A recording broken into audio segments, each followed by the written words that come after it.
Hello மக்களே, happy new year. இது 2025 கடைசி நாள் நைட்டு நாங்கள் வீட்டில் என்ன பண்ணோம் அப்படின்னு தான் இந்த வீடியோவில் நீங்கள் பார்க்க போகிறீங்க. வருஷம் பிறக்கிற அன்னைக்கு நாங்கள் காலையிலே எப்போவுமே கோவிலுக்கு தாங்க போவோம். அதனால் நான்வெஜ் எதுவுமே சமைக்க முடியாது. அதனால் வருஷம் முடிகிற கடைசி நாள் அன்னைக்கு நைட்டு போயிட்டு வீட்டுக்கு தேவையான பொருள் எல்லாம் வாங்கிட்டு வந்தோம். கூடவே கொஞ்சம் சிக்கன் எடுத்துகிட்டு வந்திருந்தோம்.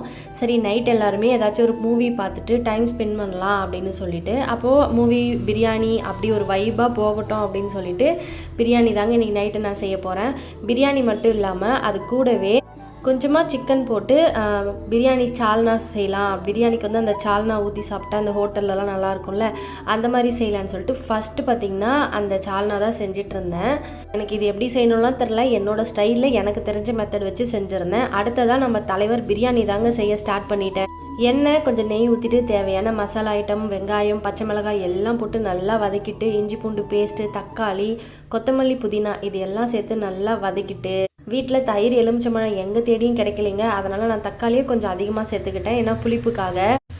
மசாலா ஐட்டம்லாம் நல்லா வதங்கினதும் தேவையான மிளகாய் பொடி எல்லாம் சேர்த்து சிக்கனை போட்டு நல்லா வதக்கி, சிக்கன் கொஞ்சம் நல்லா வெந்ததுக்கப்புறமா தண்ணி சேர்த்துணுங்க. தண்ணி நல்லா கொதிச்சதுக்கப்புறம் அரிசி இந்த மாதிரி ஊற வச்சு தண்ணி இல்லாமல் வடித்து வச்சுருக்கேன்.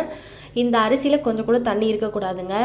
தண்ணி பார்த்திங்கன்னா 1 டம்ளர் அரிசிக்கு 2 டம்ளர் தண்ணி அப்படின்ற மாதிரி நான் கணக்கு பண்ணி 2 டம்ளர் அரிசி போட்டிருந்தேன், 4 டம்ளர் தண்ணி ஊற்றிட்டேன். நீங்கள் தண்ணிக்கு பதில் தேங்காய் பால் சேர்த்திங்கன்னா இன்னுமே பிரியாணி டேஸ்ட்டாக இருக்குங்க. ஃபைனலாக அரிசி போட்டு குக்கரை மூடி விசில் போட்டாச்சு. வாழை இலையும் அறுத்துட்டு ரெடி பண்ணிட்டேங்க. சுட சுட பிரியாணி வாழை இலையில் சாப்பிடணும் போல் இருந்து. ஃபைனலாக பிரியாணி ரெடி ஆனதும் இந்த மாதிரி ஃபேமிலியோடு சேர்ந்து சாப்பிட்டோங்க. அதுக்கப்புறம் ஒரு மூவி போட்டு எல்லோரும் ஃபேமிலியாக மூவி பார்த்தோம். காலையில் எழுந்து குளிச்சுட்டு எங்கள் வீட்டுக்கு பக்கத்தில் இருக்க சிவன் கோயிலுக்கு போயிட்டு எல்லோரும் சாமி கும்பிட்டுட்டு அதுக்கப்புறம் வீட்டுக்கு ரெஸ்ட் எடுத்தோங்க. உங்களுக்கு நியூ இயர் எப்படி போச்சுன்னு கமெண்டில் சொல்லுங்கள். தேங்க்யூ.